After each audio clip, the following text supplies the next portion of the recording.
I'm serious. Nothing fancy, or you will shame my tits in. I won't shame you. I understand. Shai Hulud decides today if you become Fremen, or if you die. Thank you for your vote of confidence, and welcome to the Investors Center.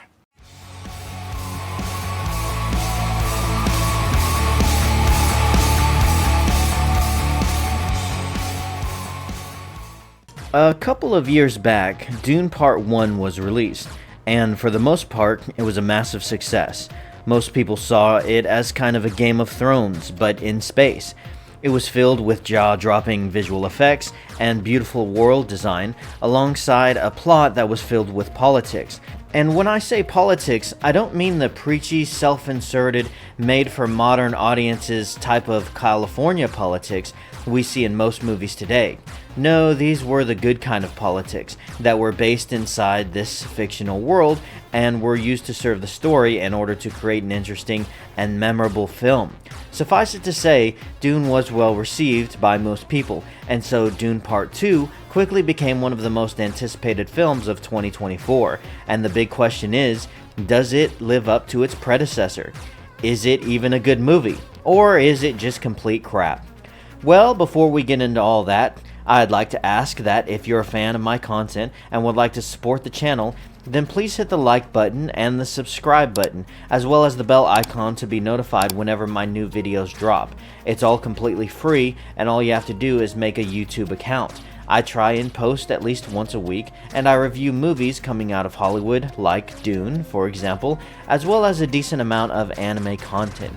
So with all of that out of the way, let's get into my review of Dune Part 2. May thy knife chip and shatter. May thy knife chip and shatter. So, my general thoughts on the movie?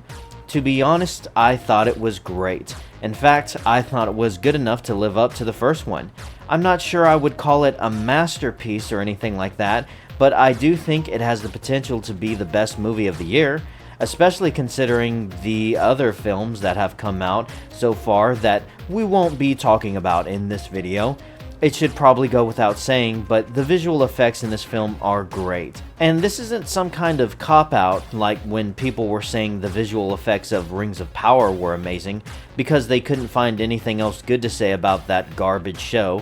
No, this is actually a really good film, and the visual effects aren't shoved in order to make up for a lack of good writing.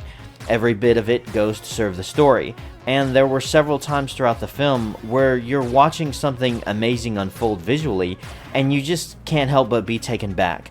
It's oddly therapeutic in a way. You could say that the visual effects kinda take you out of the film, but it's in a good way, and it's just something you want to soak in when it happens. For a film that was almost 3 hours long, I felt like it flew by, and I never felt bored. In fact, based off of the way it ended, you could have even added another 20 minutes or so.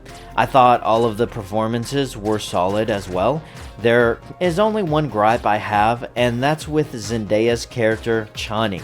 I don't think she was bad or anything, but she's easily the weakest part of the film. Her acting was okay, but it's more of a casting thing for me. I mean, when I saw her in the Spider-Man films, I wasn't overly fond of her then either, but she did at least come across as a teenager, which is what they were going for. But in this film, she still comes across as a teenager, and it doesn't really fit the role of some survival chick living in a harsh desert wasteland. If she was just hanging back at their camp and not out in the field, then maybe.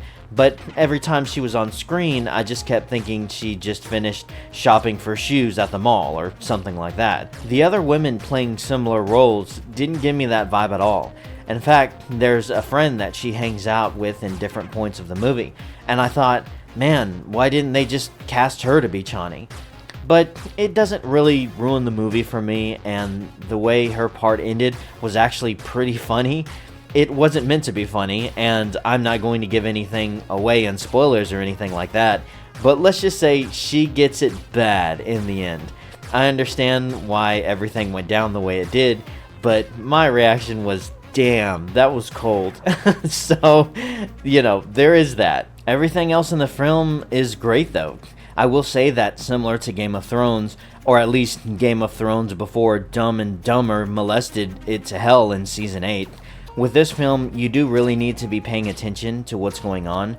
It's entertaining to watch, but there's a lot going on both with the characters and the world around them. It's heavily political and there's a lot of moving parts, so if you're just going to sit down and turn your brain off, as if you were watching a modern day MCU film, then you may end up getting a bit lost.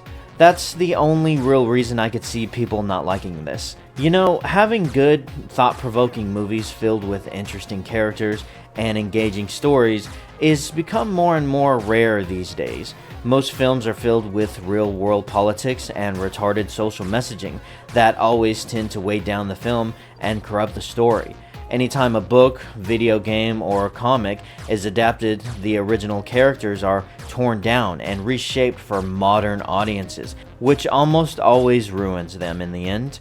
I haven't read the book of Dune myself, but from what I hear, the films are fairly faithful, and in the places they're not, they still do a good job, and it's obvious that the showrunners of the film actually cared about this property and wanted to do it justice.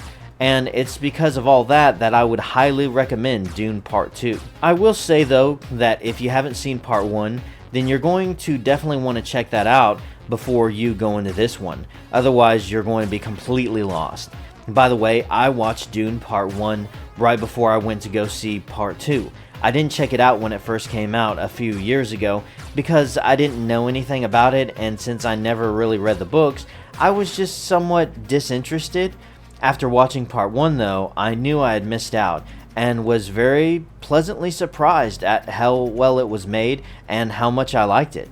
So just in case you were like me and knew nothing about this universe and thought it wasn't worth your time, then I'd recommend that you at least check out the first film, and if you like that one, then you're definitely going to like this one too. But that's all I've got to say about Dune Part 2, and I'd love to know what you guys think. Are you going to go check it out, or are you just going to give it a pass? And I'd be curious to know how many of you have read the books, and do you think they're being faithfully adapted to the films? Let me know your thoughts in the comments below, and if you like the video, then please hit the like button and the subscribe buttons. And as always guys, thank you so much for watching, and I hope you have a great freaking day.